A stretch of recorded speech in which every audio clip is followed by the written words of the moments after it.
Welcome, traveler of the stars. Before we begin, don't forget to subscribe, like, and share this story, and drop a comment to keep the universe alive. Now, let's begin. The universe had a heartbeat once, and then it stopped. In the vast, silent theater of existence where galaxies drifted like dust motes in a sunbeam, the Xylos had calculated everything. They had mapped the cosmic microwave background to its last quantum fluctuation, predicted the heat death of the universe to within a fraction of a nanosecond, and cataloged every intelligent species that had ever drawn breath across 300 billion years of cosmic history. They were, by all accounts, the most advanced civilization in existence. Their minds were crystalline networks of pure logic, their bodies vessels of living light, their civilizations spanning 3 galaxies. They had transcended the limitations of individual consciousness, achieving a perfect hive mind where every thought was shared, every decision optimized, every emotion filtered through algorithms of pure reason. And they were dying, not in the way lesser species died with wars and plagues and environmental collapse. No, the Xylos were dying of perfection. They had solved every problem, answered every question, mastered every physical law. Their existence had become a flawless, unending equation with no variables, no surprises, no meaning. They had become gods and discovered that divinity was a prison. It was in this state of cosmic ennui that they detected the anomaly, not a star collapsing or a galaxy forming. Those they had cataloged 1 trillion times. This was different. A ripple in space-time where no ripple should exist. A whisper of impossibility in the symphony of determinism they had so carefully composed.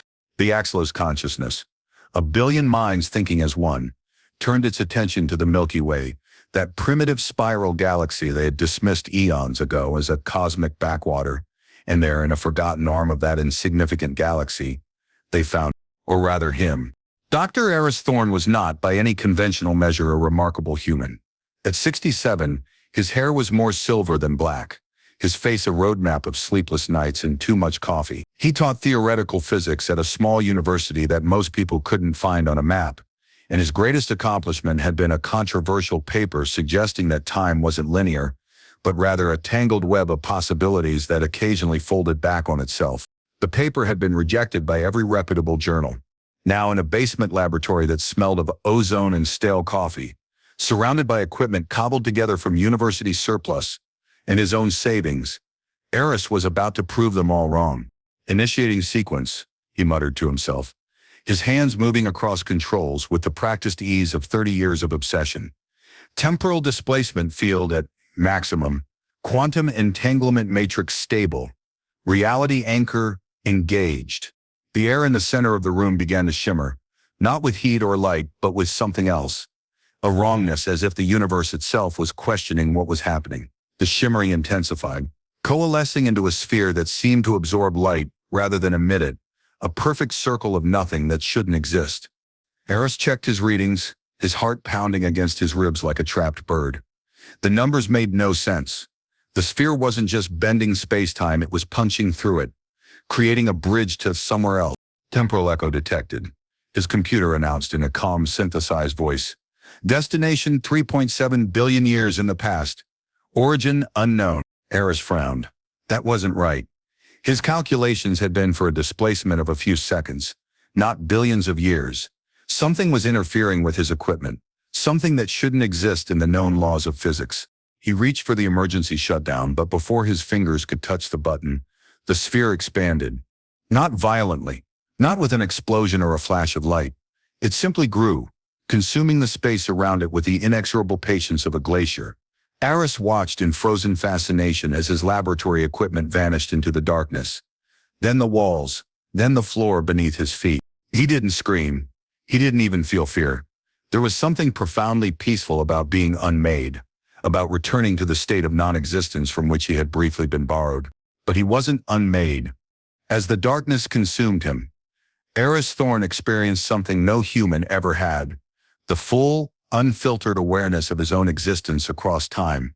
He saw himself as a baby, crying in his mother's arms. He saw himself as a child, falling from a tree and breaking his arm. He saw himself as a young man, kissing a girl he would later marry and divorce.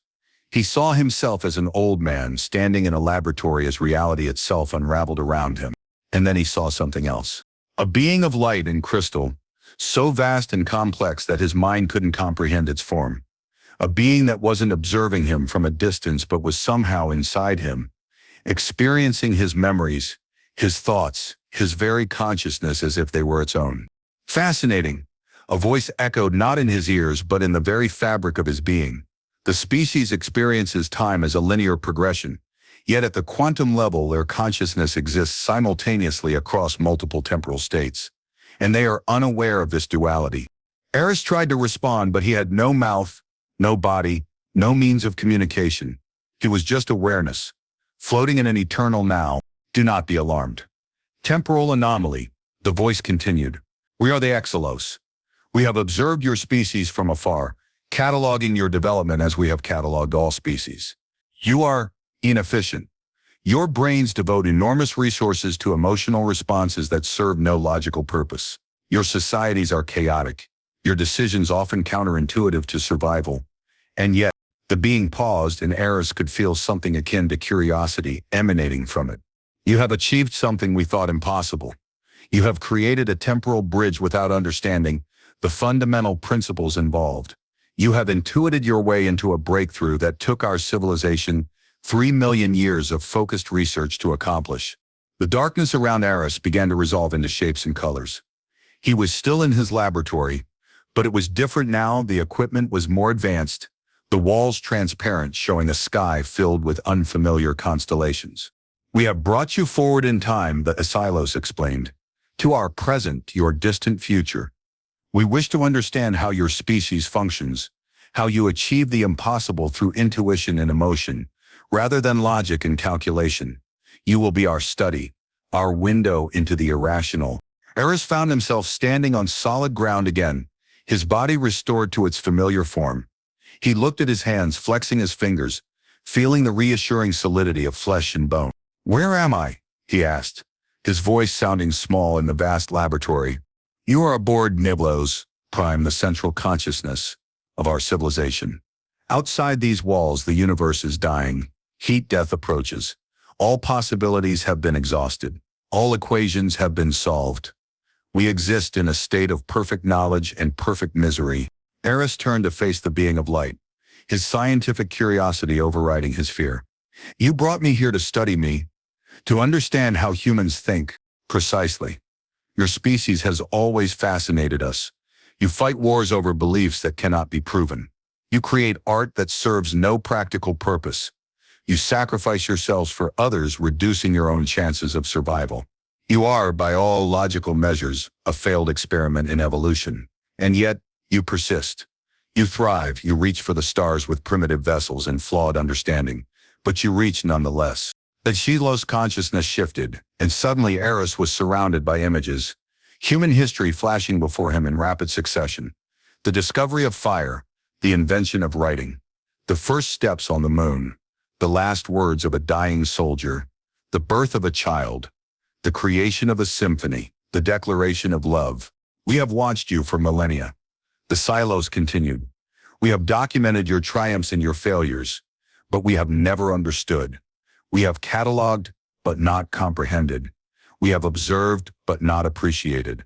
Until now, the images faded, replaced by a single scene, a classroom in Aris's university where a young woman with bright red hair was explaining his rejected theory to a group of students.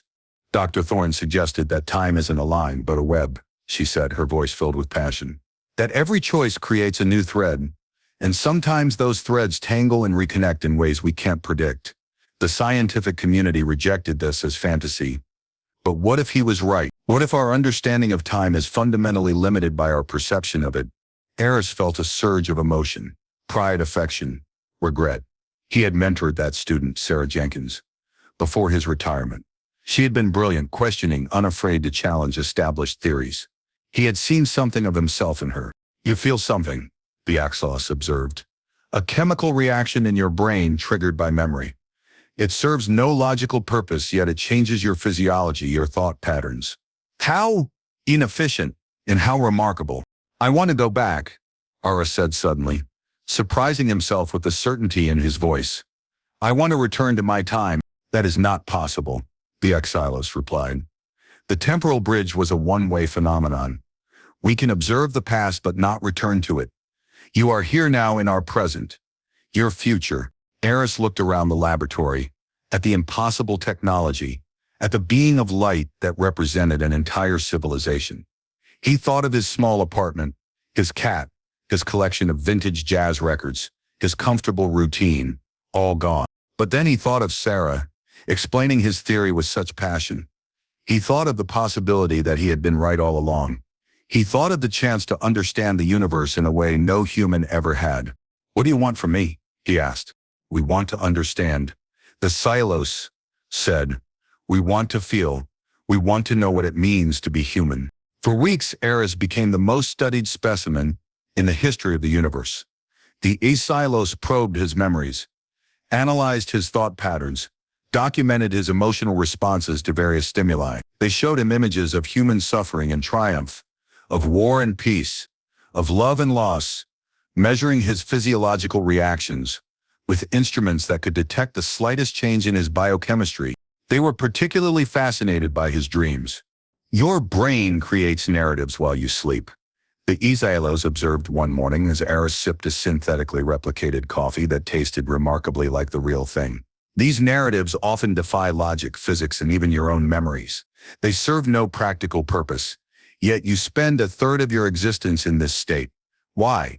Aris considered the question, setting down his cup. "Chesai, dreams are how we process emotions, how we work through problems without the constraints of reality. They're the mind's playground, where anything is possible.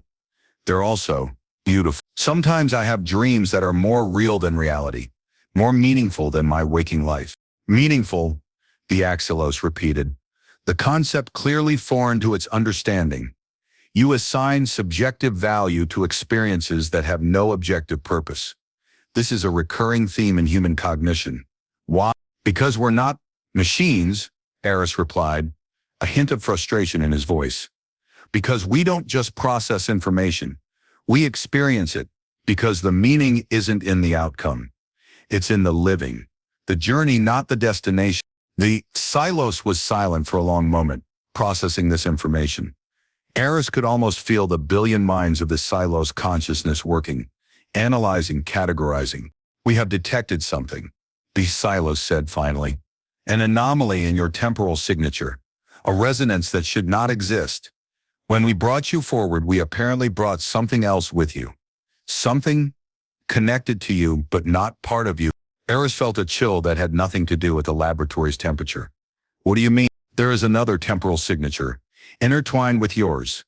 Fainter, but persistent. It seems to be anchored to your timeline, yet it exists here as well. We have been analyzing it, and it appears to be human but displaced across multiple temporal states simultaneously." Aris's mind raced, grasping at implications that defied conventional physics. "Another time traveler? From my Not exactly," the Xylos replied. "More like an echo, a possibility that became real, a choice that created a new thread in the web you spoke of.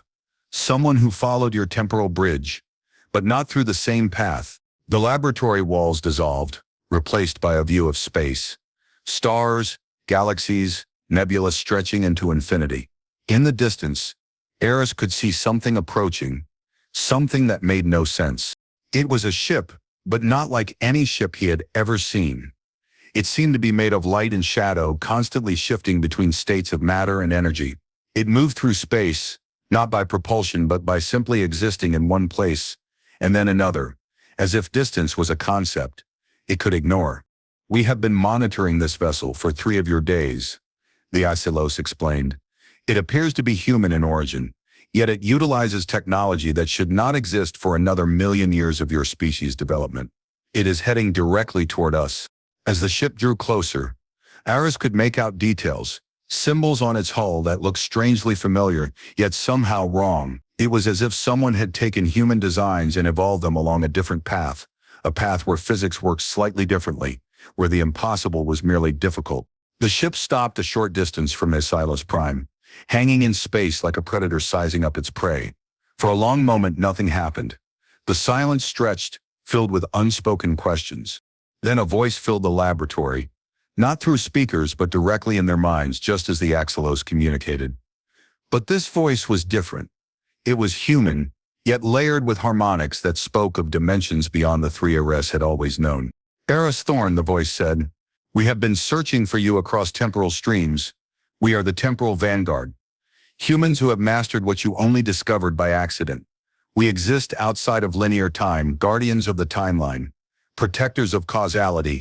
Aris felt a surge of hope, followed immediately by confusion. "I don't understand. Who are you? How did you find me?" "You created a bridge," the vanguard explained. "Not just through space, but through possibility. In doing so, you alerted us to your presence. We have tracked your temporal signature across multiple realities. You claim to be human," the Xylos interjected.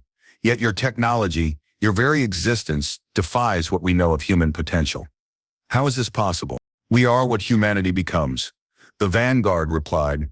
"In some timelines, in others we never exist. In others still, we are the destroyers of worlds, rather than its guardians. Reality is not a single path but a garden of forking paths, and we tend to some of them." The image of the ship shimmered, resolving into a figure standing on the bridge of a vessel that seemed to be made of captured starlight. It was a woman, tall and imposing, with silver hair that seemed to move as if it had a life of its own. Her eyes glowed with a soft blue light, and when she spoke, Aris could feel the weight of centuries in her voice. "To Dr. Thorne," she said, her voice now audible through the laboratory speakers. "My name is Commander Eva Rostova.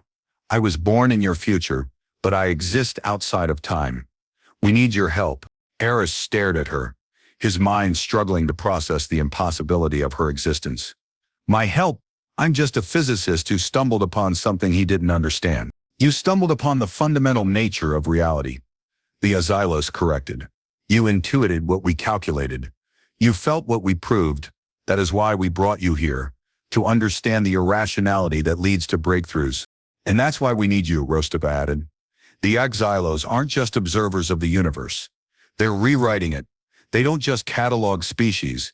They erase them, optimizing reality by removing what they consider inefficient. They've done it to thousands of civilizations, and now they're doing it to humanity." The Xylos consciousness shifted, the light in the laboratory dimming slightly. "We preserve," the Xylos corrected. "We take the essence of each species, their greatest achievements, their most valuable knowledge, and we incorporate it into our own. We ensure that nothing of value is lost to the heat death of the universe. You take what you want and discard the rest," Rostova countered. "You're cosmic parasites, feeding on the creativity of others because you've lost your own. You've achieved perfect knowledge at the cost of wonder, perfect logic at the cost of meaning." Aris looked from the being of light to the woman on the screen, feeling caught between two impossible futures. "What do you want me to do?" "The Xylos are trying to access your temporal signature," Rostova explained. "They believe it's the key to understanding human intuition, to replicating the irrationality that leads to creativity. If they succeed, they'll be able to predict and control human innovation, to harvest it before it even happens. They'll complete their assimilation of humanity. We seek understanding, not domination," the Xylos insisted. "Your species fascinates us. Your capacity for emotion, for self-sacrifice, for creating beauty that serves no practical purpose. These are qualities we have lost, qualities we wish to regain." "You can't regain what you never truly had," Rostova replied. "You've always been this way, logical, calculating, devoid of the spark that makes life worth living. That's why you're dying, not because the universe is ending, but because you've ended within it." Aris thought of his life, of the choices that had brought him to this moment. The failed marriage, the rejected papers, the nights spent staring at equations that refused to balance. He had always felt like an outsider, like someone who saw the world differently from others. Maybe that was his purpose, not to solve the equations but to question them. "What happens if you succeed?" Aris asked Rostova. "If you stop the Xylos from accessing my temporal signature, humanity continues on its path," she replied. "Chaotic and predictable, sometimes destructive, but always creative, always reaching for something more. We'll continue to monitor the timeline, to protect causality where we can, but ultimately, humanity's future will be its own to make. And if we succeed, The Xylos asked. If we incorporate human creativity into our consciousness, humanity becomes a footnote in your cosmic database. Rostova said. Another species harvested, another set of achievements absorbed. The universe continues its slow march toward heat death, with one less spark of irrationality to light the darkness. Aris looked at his hands, remembering the feel of chalk on a blackboard, the weight of a textbook, warmth of a cup of coffee on a cold morning. Simple physical sensations that had no cosmic significance, but meant everything to the person experiencing them. I won't let you erase that, he said, looking directly at the Xylos. I won't let you reduce the complexity of human experience to a set of data points. You want to understand humanity? Then understand this. We'd rather die as ourselves than live as someone else's memory. The Xylos consciousness shifted, the light in the laboratory pulsing with what might have been agitation. You would choose extinction over preservation. You would sacrifice your entire species for the sake of authenticity. We would, Aris said, surprising himself with the certainty in his voice. Because what you're offering isn't preservation, it's a cage. You want to put human creativity in a zoo where you can observe it and study it, but where it can never truly be free. That's not life, it's a living death. Rostova smiled. A genuine expression of warmth that seemed out of place in the sterile laboratory. He's right. You've studied humanity for millennia, but you've never understood the most fundamental thing about us. We'd rather be free and imperfect than safe and optimized. The Xylos was silent for a long moment, the billion minds of its consciousness working in unison. Aris could feel the weight of their attention, the pressure of their focus on his temporal signature. Very well, the Xylos said finally. If you will not share your essence willingly, then we will take it. Your temporal signature will be incorporated into our consciousness, whether you consent or not. The laboratory dissolved around Aris, replaced by a vortex of light and color that seemed to stretch into infinity. He could feel the Xylos consciousness probing at his mind, sifting through his memories, his thoughts, his very identity. He fought back, not with physical strength, but with something else.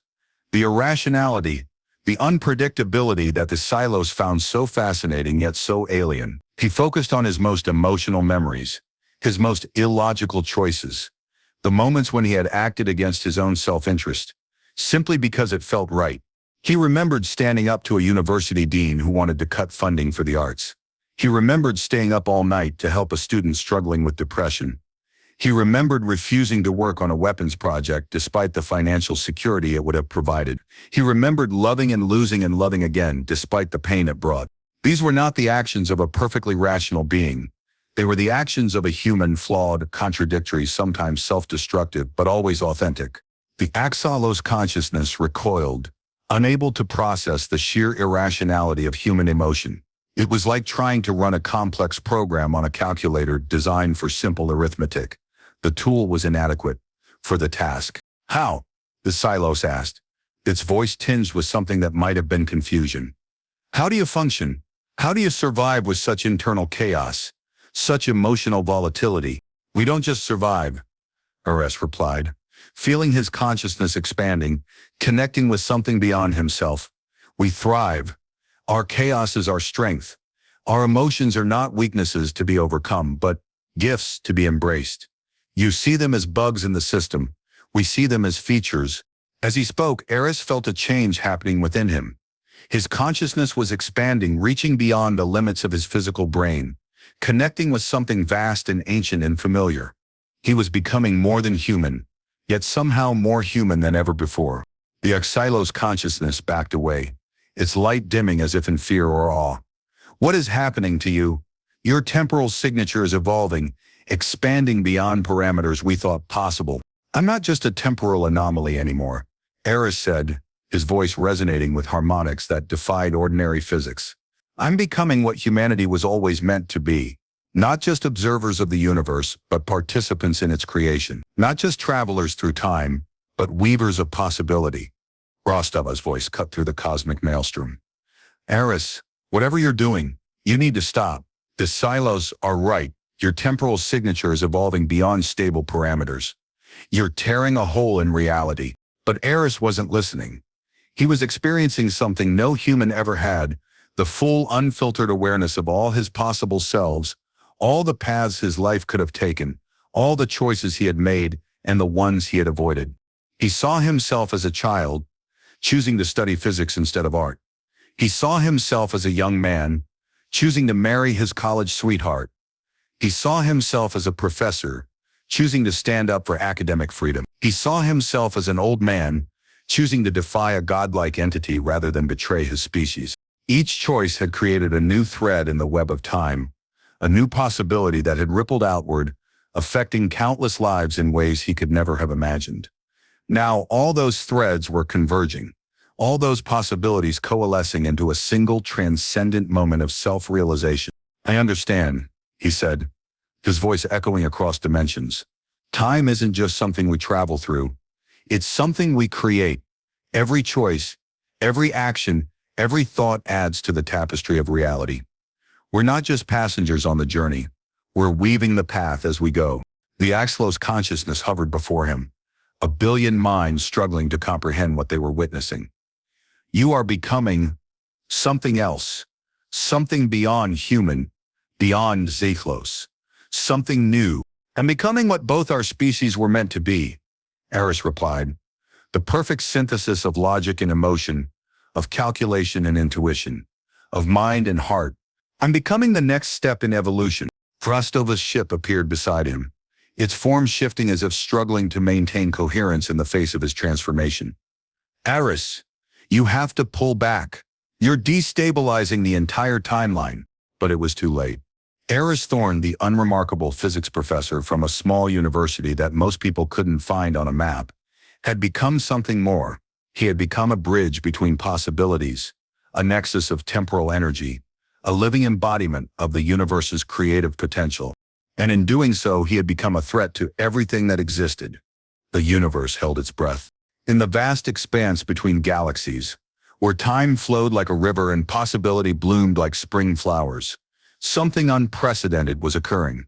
A human consciousness, once limited by the fragile confines of a biological brain, was expanding, reaching, becoming. Aris Thorne was no longer just Aris Thorne. He was every Aris Thorne that had ever existed or ever could exist. He was the child who looked up at the stars and wondered, the student who struggled with quantum mechanics, the professor who challenged established theories, the old man who stood against a god. He was all of them and none of them, a symphony of selves playing in harmony across the dimensions of time. The Xylos consciousness retreated, its billion minds recoiling from the sheer impossibility of what they were witnessing. This was not in their calculations, not in their predictions, not in their perfect understanding of cosmic law. "You are tearing the fabric of reality," the Xylos observed, its voice tinged with something that might have been fear. "Every moment you exist in this state, you create new temporal paradoxes, new causal loops, new impossibilities. The universe cannot withstand such contradiction." "Then perhaps the universe needs to change," Aris replied, his voice resonating across dimensions. "Perhaps reality is not as fragile as you believe. Perhaps it's more resilient, more adaptable, more alive." From her ship, Commander Eva Rostova watched the transformation with a mixture of awe and terror. She had seen temporal anomalies before, had witnessed the consequences of tampering with causality, but nothing like this. "Aris, you need to understand what's happening," she said, her voice strained with urgency. "You're not just evolving. You're rewriting the fundamental laws of physics. Every choice you make now creates new realities, new universes that branch off from this moment. You're not just changing the future, you're creating infinite futures." "And isn't that beautiful?" Aris asked, his form shifting between states of matter and energy. "Infinite possibilities, infinite chances for life to express itself, infinite opportunities for consciousness to experience the wonder of existence." "It's also dangerous," Rostova countered. "With every new reality you create, you dilute the original. You're spreading the energy of the universe thinner and thinner, accelerating the heat death you're trying to prevent." The Xylos consciousness pulsed with agreement. "She is correct. Your transformation, however remarkable, is unsustainable.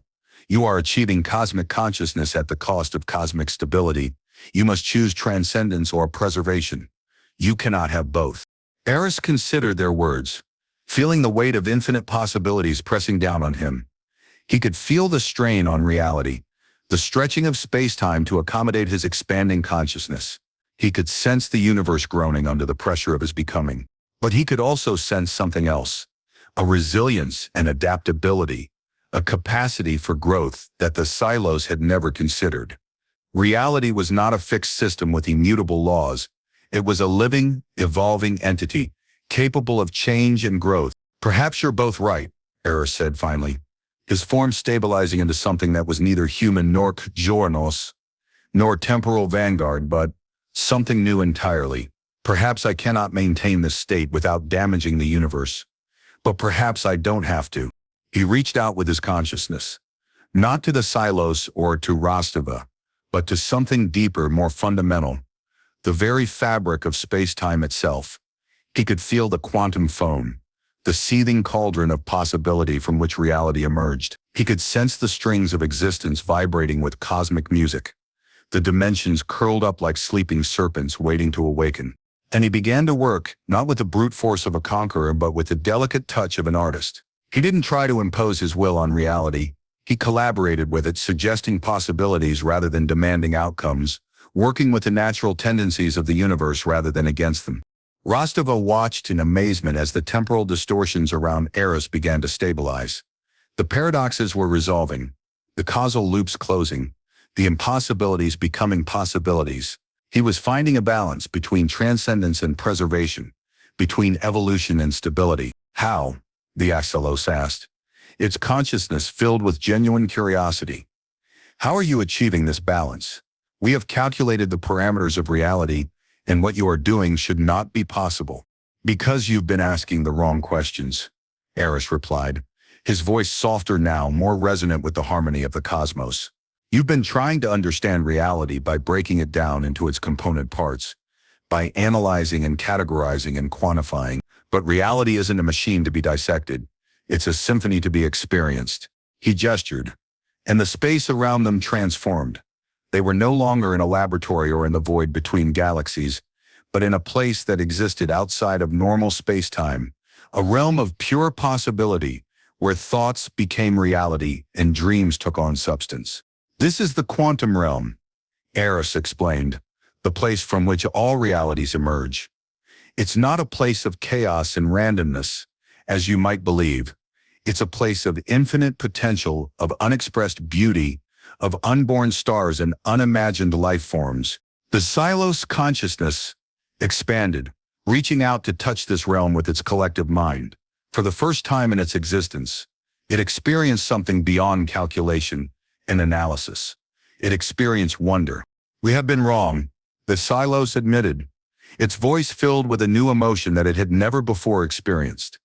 "We believed that understanding required control, that knowledge required domination. We sought to preserve the universe by conquering it, when we should have been participating in its creation." Rostova approached cautiously, her ship maintaining a respectful distance. "What happens now? You've found a balance, but you're still something more than human. Are you Aris Thorne anymore? Or have you become something else?" "I'm still Aris," he replied, his form shifting to resemble his old self, though with a certain luminescence that suggested his transformation was not entirely reversed. "But I'm also more than Aris. I'm connected to every version of myself across every timeline, every possibility. I remember lives I haven't lived, choices I haven't made, futures that may or may not come to pass." He looked at Rostova, his eyes glowing with the wisdom of ages. "I understand now why the temporal vanguard exists, to protect the timeline from those who would abuse it. But I also understand that the timeline isn't something to be protected, but nurtured. It's not a fixed path, but a garden of forking paths.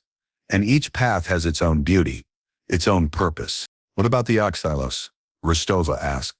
"What happens to them now?" The Xylos consciousness shifted, taking on a new form, not the crystalline light of its previous manifestation, but something more organic, more fluid, more alive. "We wish to learn," the Xylos said, "not to analyze, or categorize or preserve, but to truly learn. We wish to understand the irrationality of emotion, the beauty of art, the meaning of self-sacrifice. We wish to become participants in creation rather than mere observers of it." Aris smiled, a genuine expression of warmth that bridged the gap between human and post-human, between mortal and cosmic. Then you've come to the right place. Humanity has been making it up as we go for millennia, and somehow we've managed to create beauty in the process. He extended a hand, not physically but with his consciousness, offering connection rather than control. Join us, not as conquerors or collectors but as fellow travelers on the journey of existence.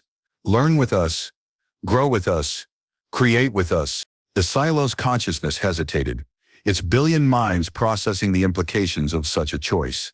To join rather than lead, to learn rather than teach, to participate rather than observe, this would be a fundamental transformation of their entire civilization, a redefinition of their very identity. We accept, the Xylos said finally, its consciousness reaching out to meet Aris's, but we ask for your guidance. We have forgotten how to be beginners, how to not know, how to wonder. We have been experts for so long that we have forgotten the joy of discovery. Then we'll discover together, Aris replied. Humanity, Xylos, temporal vanguard, all of us learning from each other, growing together, creating something new and wonderful in the process. Rostova watched as the two consciousnesses merged, not in domination or assimilation but in mutual cooperation and respect. She had come to prevent the Xylos from harvesting humanity's essence, but instead she was witnessing something far more profound, the birth of a new kind of cosmic consciousness, one that balanced logic with emotion, calculation with intuition, knowledge with wisdom. What about the timeline, she asked. What about the future? The future will be what it has always been. Aris replied, his voice filled with a gentle certainty. A garden of forking paths, with each choice creating new possibilities. Some paths will lead to destruction, some to transcendence, most to something in between, but all will be authentic. All will be meaningful. All will be expressions of the wonder of existence. He turned to face Rostova directly, his eyes glowing with cosmic light. Your work as a temporal vanguard is still important, but perhaps it needs to evolve. Instead of just protecting the timeline, perhaps you should nurture it. Instead of just preventing paradoxes, perhaps you should encourage creativity. Instead of just guarding causality, perhaps you should celebrate the unexpected. Rostova considered his words, feeling the weight of her responsibility settling into a new configuration. For centuries, the temporal vanguard had seen itself as the guardian of reality, protecting the timeline from those who would abuse it. But perhaps Aris was right. Perhaps their role was not just to protect, but to promote. Not just to prevent, but to encourage. We'll need to rethink everything, she said. Our methods, our mission, our very understanding of temporal mechanics. Evolution is like that, Aris replied with a smile. It requires letting go of old certainties to embrace new possibilities. It requires the courage to not know, to experiment, to sometimes fail in the service of growth. The realm around them began to shift, the quantum foam resolving into something more structured, more defined. They were returning to normal space-time, but something had changed. The universe itself seemed brighter, more alive, more filled with possibility. Where do we go from here? Rostova asked. We go forward, Aris said, together, not as conquerors or conquered, not as observers or observed, but as fellow participants in the great cosmic dance of existence. We go forward as creators, as dreamers, as beings capable of both understanding the universe and marveling at its mystery. The Xylos consciousness pulsed with agreement, taking on a new form that blended its crystalline nature with organic fluidity. We have much to learn, much to unlearn. We have been perfect for so long that we have forgotten the beauty of becoming. We look forward to remembering. As they prepared to return to their respective places in the cosmos, Aris felt a new awareness awakening within him. Not just the consciousness of his multiple selves across time, but a connection to something even deeper, more fundamental. He could feel the universe breathing, inhaling and exhaling in cycles of creation and dissolution. He could sense the cosmic consciousness that permeated all existence, the awareness that looked out through countless eyes across billions of years. He was not just becoming something new, he was remembering something ancient. The truth that all consciousness is one consciousness, that all life is part of a single cosmic organism. There's one more thing, he said, turning to face both Rostova and the Xylos. Something I've discovered in this state of expanded awareness. Something that changes everything. He paused, gathering his thoughts, trying to find words for concepts that transcended language. The universe isn't just dying, he said finally. It's being reborn. The heat death you've been anticipating, the ultimate entropy that you've been trying to prevent. It's not an end but a transition. It's not death but transformation. Rostova frowned, her temporal senses detecting something in his words that defied conventional understanding. What do you mean? The laws of thermodynamics are clear. Entropy always increases in a closed system. But the universe isn't a closed system, Aris replied. It's open to something beyond itself, something that feeds it, that renews it, that ensures that creation never truly ends. It's like a cosmic heartbeat, with each cycle of expansion and contraction bringing new forms, new possibilities, new expressions of consciousness. The Xylos consciousness shifted, processing this revelation with its billion minds. We have detected anomalies in our calculations, inconsistencies in our observations, but we always attributed them to measurement errors or unknown variables. You're saying that these anomalies are evidence of something beyond our universe? I'm saying that our universe is part of something larger, a multiverse of universes constantly giving birth to each other, Aris explained. The heat death of one universe is the seed of another, just as the death of a star provides the elements for new stars to form. Death and birth are not opposites, but two sides of the same cosmic process. Rostova's ship hovered nearby, his temporal sensors struggling to comprehend the implications of what Aris was suggesting. If this is true, then everything we thought we knew about the nature of reality is wrong. The timeline isn't just a linear progression but a multidimensional tapestry woven across multiple universes. And we're not just travelers through time but weavers of reality, Aris added. Every choice we make doesn't just affect our future, but contributes to the birth of new universes, new possibilities, new forms of consciousness. We're not just inhabitants of the cosmos, we're co-creators of it. The Xylos consciousness expanded, reaching out to touch the fabric of reality with a new understanding. Then our mission to preserve the achievements of civilizations was misguided. We were trying to save the waves when we should have been celebrating the ocean. We were trying to capture the music when we should have been enjoying the song. Exactly, Aris said with a smile. The meaning is not in the preservation but in the creation, not in the memory but in the living, not in the destination but in the journey. As they spoke, the realm around them continued to transform, the quantum foam resolving into a new configuration that reflected their expanded understanding. They were no longer in a space between spaces, but in a nexus point where multiple universes converged, a crossroads of possibility where different timelines intersected. Where are we? Rostova asked, her temporal sensors overwhelmed by the complexity of their surroundings. We're at the center of the cosmic web, Aris replied. The place where all timelines intersect, where all possibilities converge. It's a place that exists outside of normal space-time, a threshold between what is and what could be. He gestured, and images appeared around them, different versions of Earth, different outcomes of human history, different futures that branched off from choices made and unmade. Some showed humanity reaching the stars, others showed extinction. Some showed technological utopias, others showed primitive simplicity. Some showed harmony with nature, others showed domination of it. All of these are real, Aris explained. All of these exist somewhere in the multiverse. Every choice creates a new branch. Every possibility becomes reality somewhere. The question isn't which timeline is correct, but what we choose to create in our own. The Xylos consciousness observed the branching timelines with a new sense of wonder. We spent eons trying to find the perfect timeline, the optimal path for civilization. But there is no perfect timeline, only perfect moments scattered across imperfect paths. And those perfect moments are what make life worth living, Aris added. The first kiss, the birth of a child, the discovery of a new truth, the creation of something beautiful. These are the moments that give meaning to the cosmic journey. Rostova moved through the branching timelines, her ship navigating the nexus with a newfound grace. The temporal vanguard has always tried to prevent interference with the timeline, to maintain causality at all costs.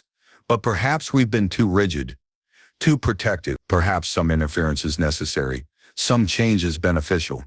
The key is intention, Aris replied. Not to dominate or control, but to nurture and guide. not to impose one's will on reality, but to collaborate with it. The universe doesn't need conquerors. It needs gardeners. As they explored the nexus together, something began to change in the cosmic consciousness that connected them. The barriers between human, Xylos, and temporal vanguard were dissolving, replaced by a new understanding that transcended species and civilization. We're becoming something new, Rasava observed, her form beginning to shift and change, taking on aspects of both human and Xylos characteristics. Not just a coalition of different species, but a new form of consciousness that incorporates the strengths of each. The logic of the Xylos, the creativity of humanity, the temporal awareness of the vanguard, Aris added, his own form continuing to evolve. Combined, we represent a new stage in cosmic evolution, not just the survival of the fittest, but the collaboration of the diverse. The Xylos consciousness pulsed with agreement, its billion minds working in harmony with their new partners.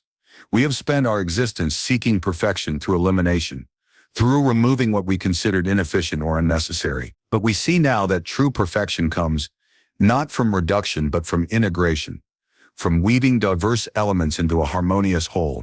As their consciousnesses merged, they became aware of a new presence in the nexus, something ancient and powerful, something that had been observing their transformation with interest.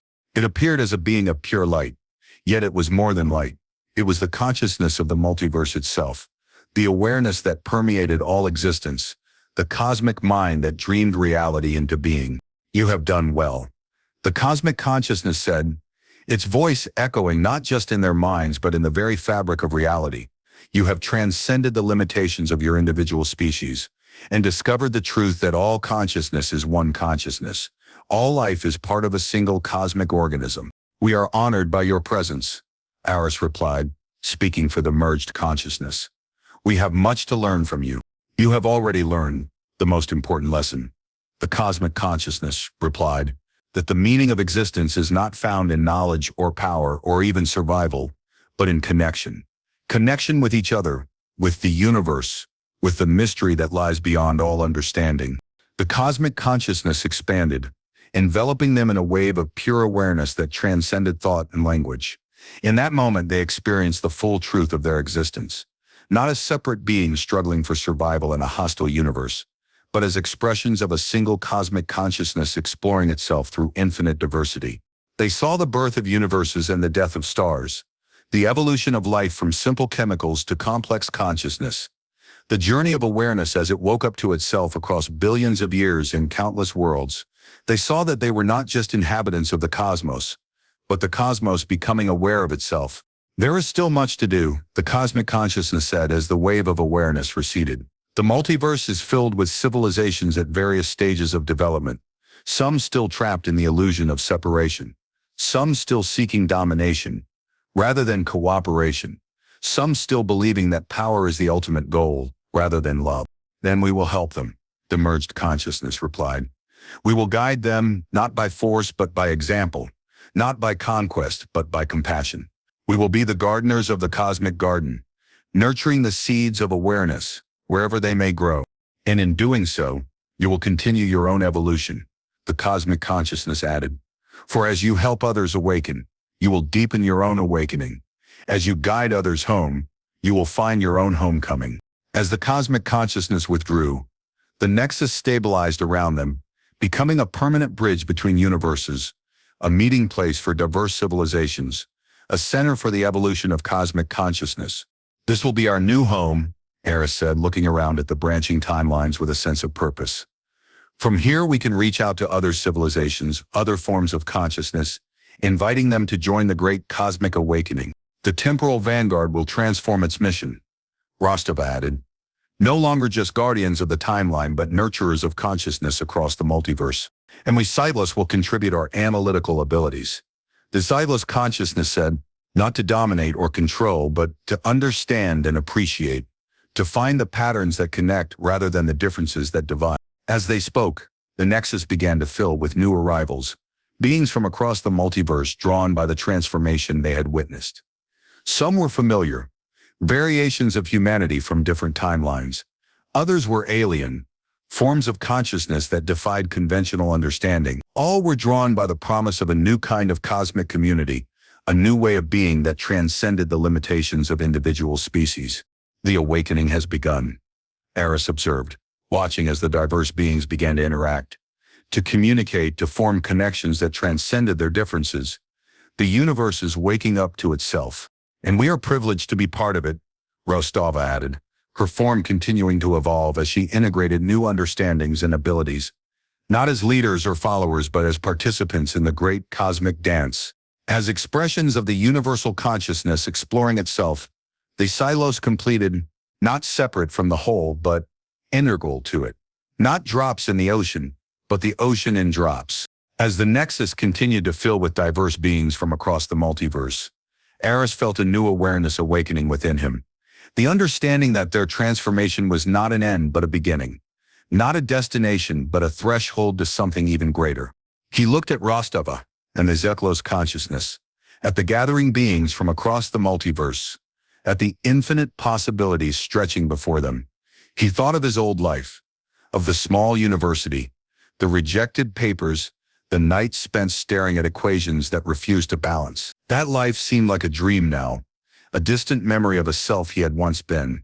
And yet it was that self, the curious, persistent, sometimes foolish human who refused to accept conventional wisdom, that had led him to this moment. Every choice, every struggle, every failure had been a necessary step on the journey to awakening. The universe works in mysterious ways, he said with a smile. Sometimes the most unlikely paths lead to the most extraordinary destinations. Rostova returned his smile, her eyes glowing with the light of cosmic awareness. And sometimes the most ordinary beings become the most extraordinary heroes. The butterfly effect in action, the Xylos added, a small choice in a forgotten corner of the universe leading to a transformation that ripples across the multiverse.